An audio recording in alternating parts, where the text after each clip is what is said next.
Olá pessoal, tudo bem? Eu sou o Diego Martins, mestre em Segurança Pública e atualmente estou como coordenador geral do projeto Futuro Brilhante, que tem como missão disseminar informações para a prevenção da violência sexual infanto-juvenil. Nós somos um projeto voluntário que reúne profissionais e estudantes de diversas áreas do conhecimento que, de forma voluntária, realiza essas ações para a prevenção desse tipo de violência.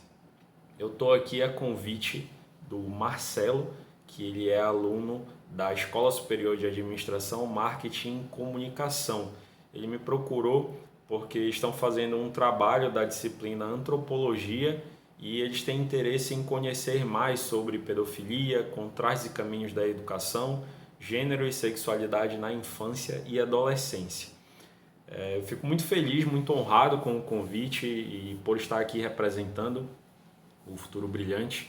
Eu, em determinada medida, vou estar olhando um pouquinho aqui para o lado, que é para eu ir acompanhando as minhas anotações e não fugir aos itens que foram solicitados para mencionar aqui, né? Então vamos primeiro conversar sobre pedofilia. O que a gente vai falar aqui é de forma bem rasteira, porque a gente não tem muito tempo para se detalhar, é mais um convite, mais uma introdução para que vocês possam se despertar e se aprofundar mais no assunto, que é extremamente importante, principalmente para você que está vendo e ouvindo e que tem contato com crianças, sejam filhos, sejam seus afilhados, sobrinhos, enfim, qualquer tipo de criança do seu aí, círculo de convivência. Então vamos lá, pedofilia é utilizado vulgarmente como se todo abusador que cometesse violência sexual contra crianças e adolescentes fosse pedófilo. Muito por parte das matérias jornalísticas que são feitas, eles utilizam o termo pedofilia como se fosse sinônimo de abusador. Na verdade, isso é um erro técnico porque o termo pedofilia ele é um conceito da saúde.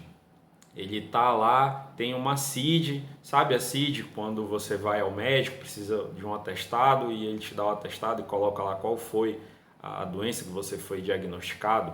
Pois é a Classificação Internacional de Doenças. Então, a pedofilia, junto com outros transtornos referentes ao comportamento sexual, eles se encontram nessa classificação internacional de doenças. Portanto, é um conceito da saúde que algumas pessoas acabam utilizando incorretamente.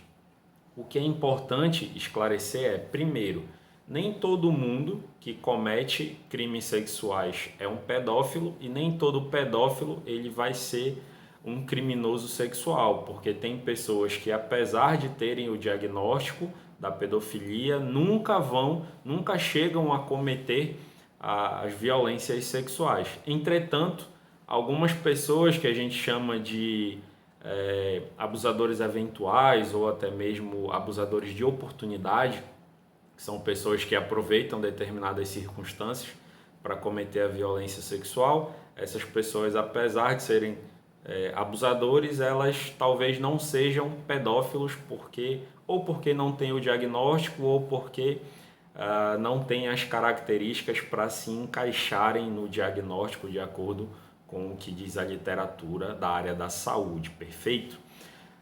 É importantíssimo frisar que o fato de a pessoa ser diagnosticado como pedófilo não a isentará automaticamente de ser preso, de ser responsabilizado pelo sistema de justiça, pelo poder judiciário.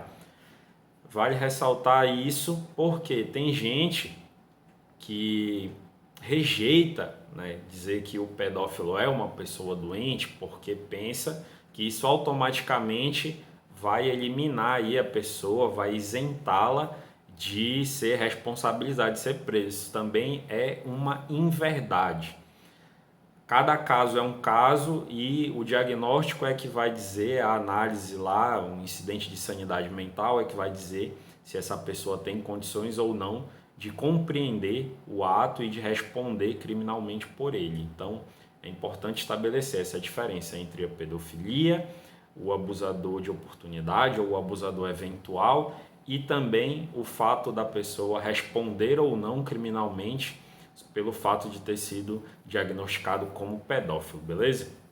Aqui a gente entra na questão de educação sexual e fazendo um contraponto com erotização precoce.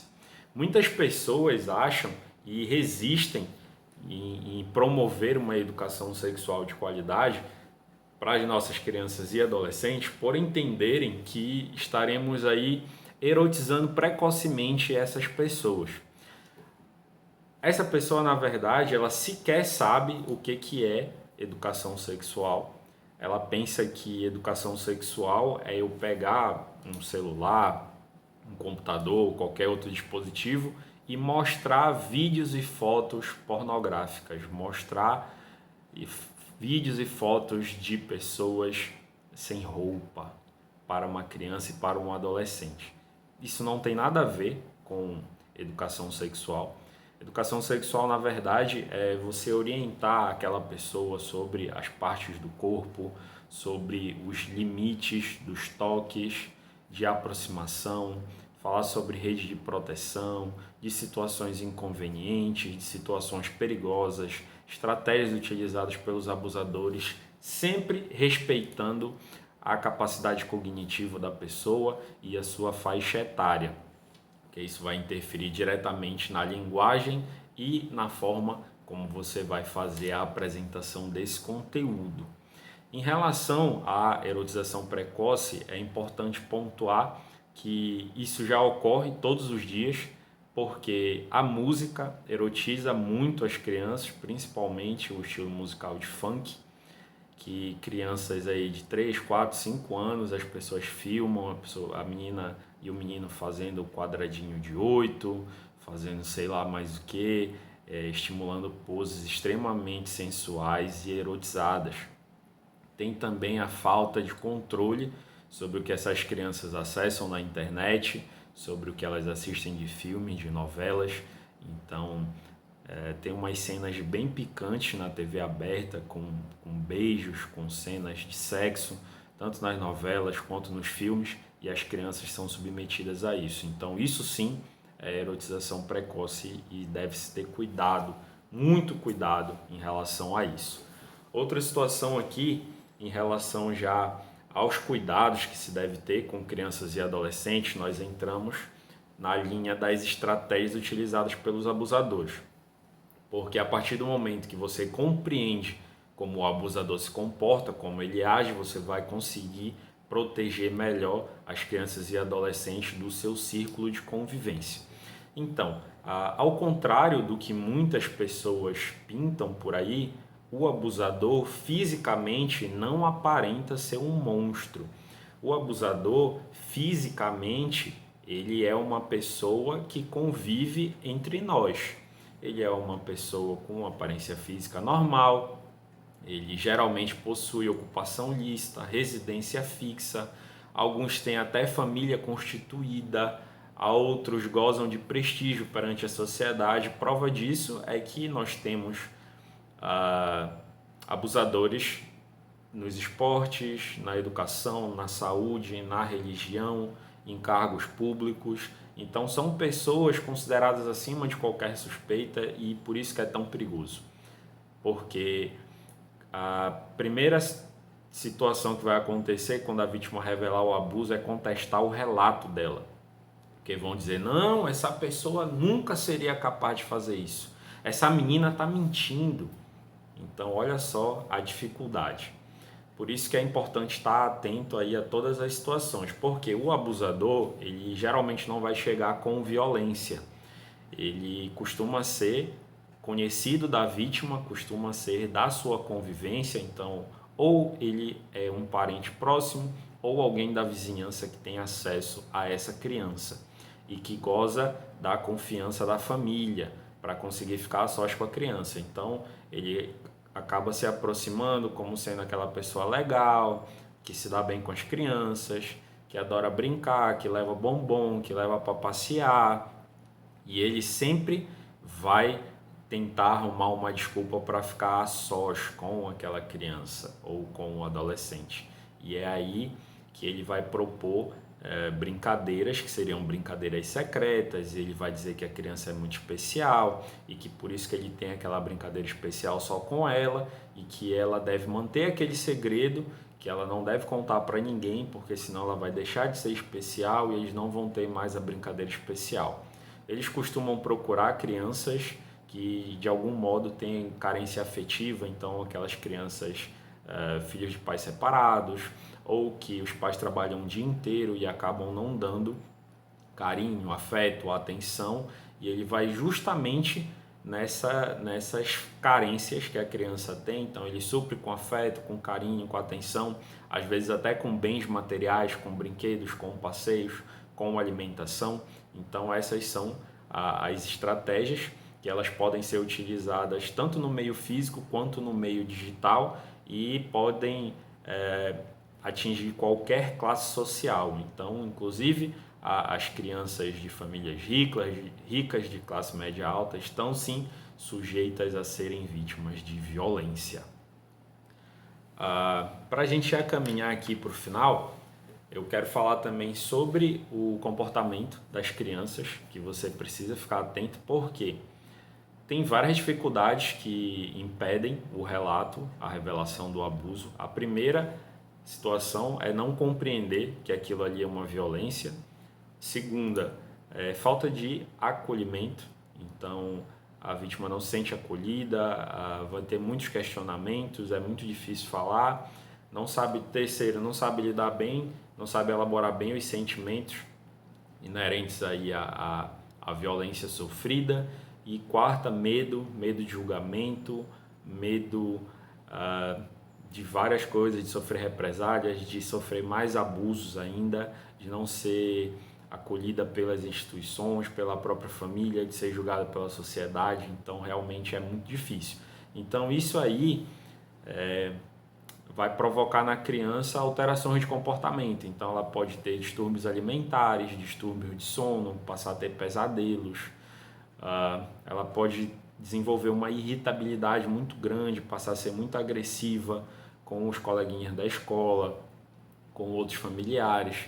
Prestar atenção na questão de isolamento social. A criança que era muito espontânea, muito brincalhona, ela passa a ficar muito retraída, não quer mais conversar com ninguém.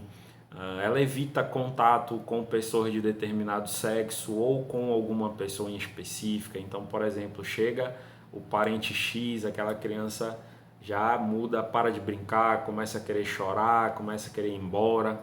Ou então chega alguém do sexo masculino ou do sexo feminino, a criança já fica incomodada. Então, ficar muito atenta e atento a essa situação. Em relação às dificuldades da sociedade para enfrentar esse tipo de problema, nós temos vários. O mais forte deles é que falar sobre sexualidade, falar sobre violência ainda é um tabu muito grande, repleto de muito julgamento.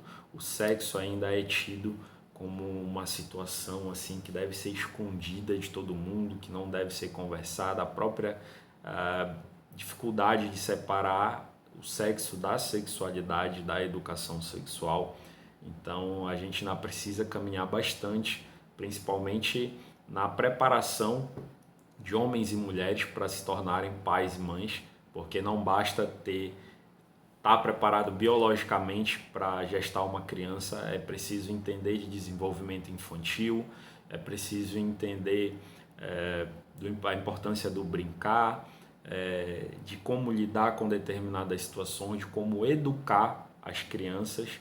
E tem muitas crianças que ainda são vítimas de negligência e muitas famílias que ainda estão na base da pirâmide, que é se preocupar apenas com a nutrição e a sobrevivência da criança, e o resto as pessoas costumam deixar aí para ver o que vai acontecer, que a vida vai criar. Então é muito importante, principalmente nesse contexto de eleição, que você verifique os políticos que se preocupam com a pauta da infância e da adolescência, com a estruturação dos serviços públicos, do Conselho Tutelar, do CRAS, do CREAS, do CAPES, os demais serviços de saúde, de assistência social, reforma das escolas, capacitação dos professores, e que a cidade realmente tenha um comitê de prevenção à violência sexual, que seja um comitê atuante, que ele tenha dotação orçamentária para realizar suas ações, suas caminhadas, seus atos de sensibilização, que sejam produzidas cartilhas e distribuídas gratuitamente. Então, espero ter contribuído aí um pouquinho com vocês, é bastante informação. Acompanhe aí o Futuro Brilhante nas nossas redes sociais, no Instagram, @futuro.brilhante. No nosso site nós publicamos materiais no blog, temos as nossas cartilhas, nosso podcast. Então você pode visitar o futurobrilhante.net.br e conhecer lá os nossos materiais, todas as nossas ações e também participar dos nossos eventos de capacitação. Espero ter outra oportunidade aí de contato com vocês em breve e até uma próxima oportunidade. Um abraço.